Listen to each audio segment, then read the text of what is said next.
Assalamualaikum warahmatullahi wabarakatuh. Kami dari kelompok 10 akan mempresentasikan hasil PJBL kami yang berjudulkan isu-isu kritis dalam perilaku organisasi. Sebelumnya perkenalkan, nama saya Dila Febrina sebagai moderator dan rekan saya Muhammad Zafran Ahmadi, Berizal, dan juga Syazani. Baik, untuk materi pertama adalah mengenai definisi dari isu-isu perilaku. Baik, yang pertama adalah definisi isu. Isu terjadi ketika sebuah masalah menjadi terfokus pada suatu pertanyaan khusus yang bisa mengarahkan pada pertikaian dan beberapa jenis resolusi. Pengertian isu adalah pertanyaan tentang fakta, nilai, dan kebijakan yang dapat diperdebatkan. Jadi, dari pengertiannya, makna isu menjurus kepada adanya suatu masalah dalam organisasi, lembaga, kelompok yang membutuhkan penanganan.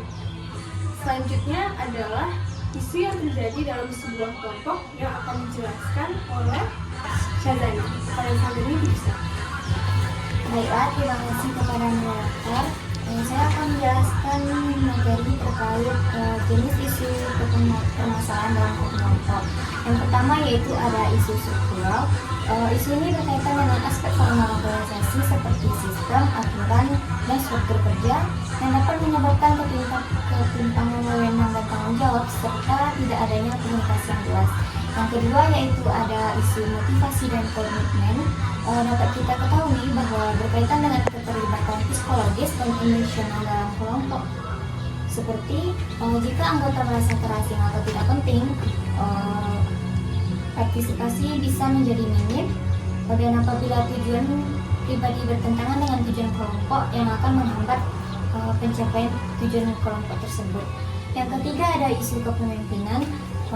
Muncul ketika gaya kepemimpinan tidak sesuai dengan kebutuhan kelompok, seperti pemimpin otoriter atau terlalu permisif, serta kurangnya arahan dan inspirasi.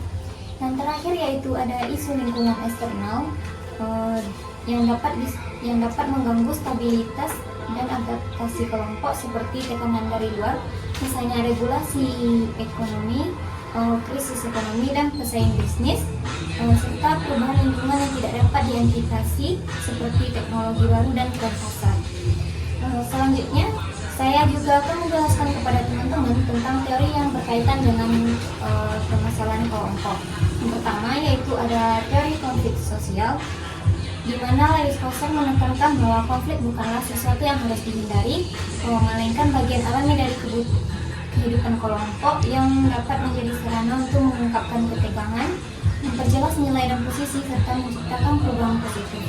Yang kedua ada teori kepemimpinan, di mana Heidegger menjelaskan bahwa manusia cenderung mencari konsistensi sikap, nilai, dan hubungan sosial.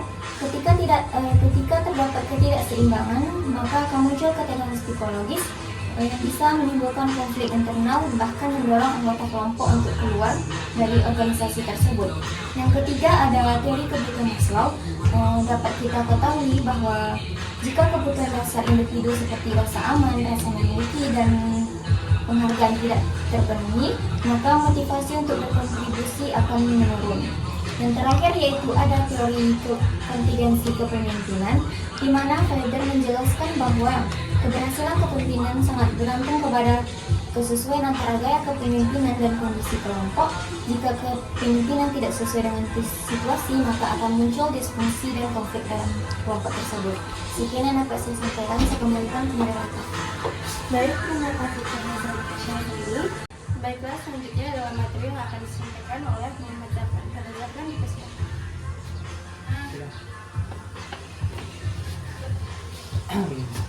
Baik, selanjutnya saya akan menyampaikan materi tentang dampak permasalahan kelompok. Dampak permasalahan kelompok yang pertama yaitu menurunnya produktivitas. Permasalahan dalam kelompok seperti konflik internal atau komunikasi yang buruk dapat mengganggu fokus kerja dan menurunkan efisiensi. Anggota menjadi tidak optimal dalam menjalankan tugasnya sehingga target organisasi sulit tercapai. Dampak yang kedua yaitu terhambatnya pengambilan keputusan.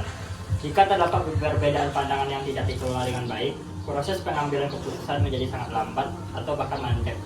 Ketidakjelasan ini ketidakjelasan peran dan wewenang juga memperburuk situasi ini. Dampak yang selanjutnya, turunnya semangat kerja dan loyalitas anggota. Ketika anggota merasa tidak dihargai, tidak terlibat atau terbebani oleh konflik, maka semangat kerjanya akan menurun. Hal ini berdampak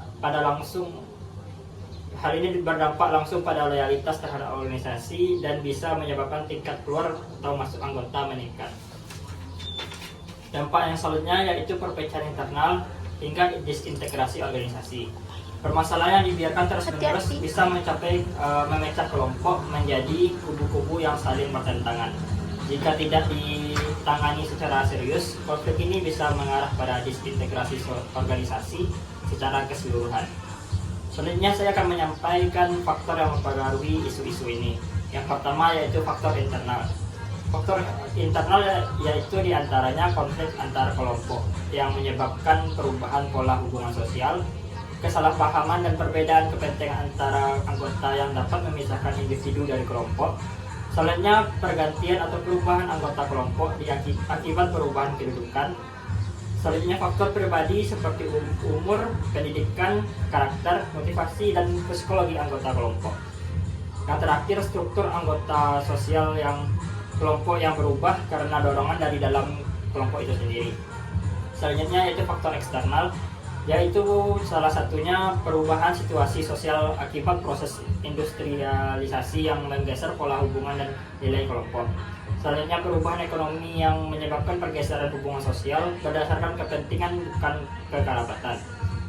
Yang ketiga, perubahan politik, misalnya pergantian penguasa yang mendorong perubahan kebijakan dalam kelompok sosial. Selanjutnya, lingkungan sosial seperti keluarga, teman, dan pesaing.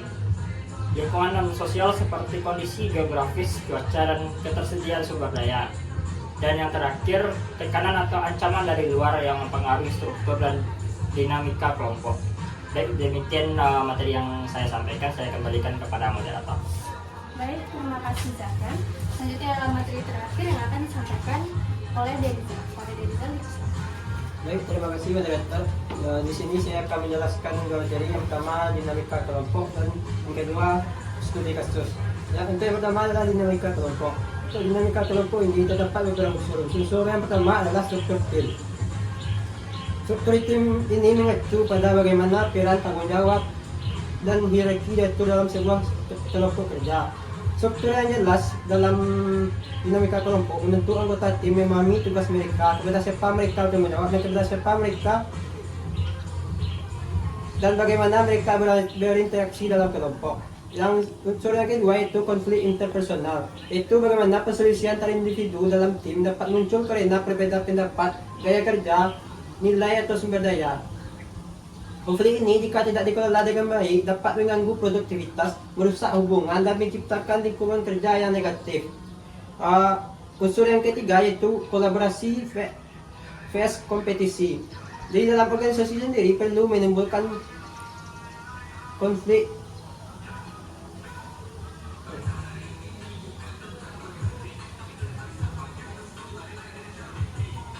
Yang ketiga yaitu kolaborasi vs kompetisi.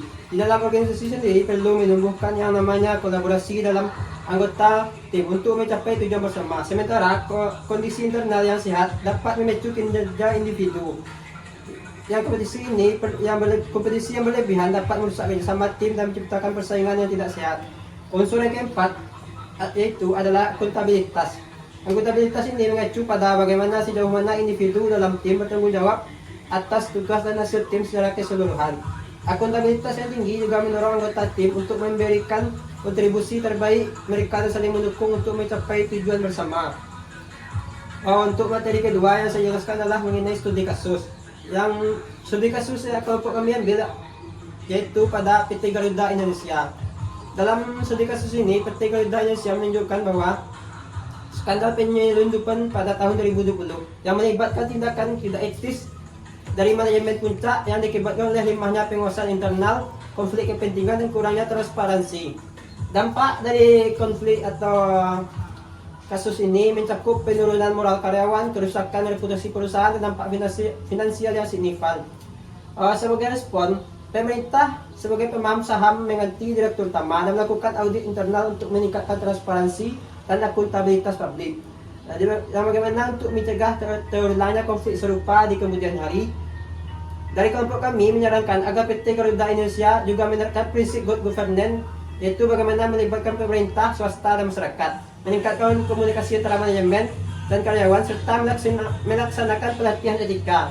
Semua langkah-langkah yang kami saran ini diharapkan dapat memulihkan reputasi dan kinerja perusahaan secara keseluruhan. Untuk selanjutnya saya kembalikan ke moderator. Baik, terima kasih Pak Rizal. Sekian dari materi kami yang dapat kami sampaikan. Semoga teman-teman mengerti. Selanjutnya akan kami alihkan kepada pertanyaan dan jawaban.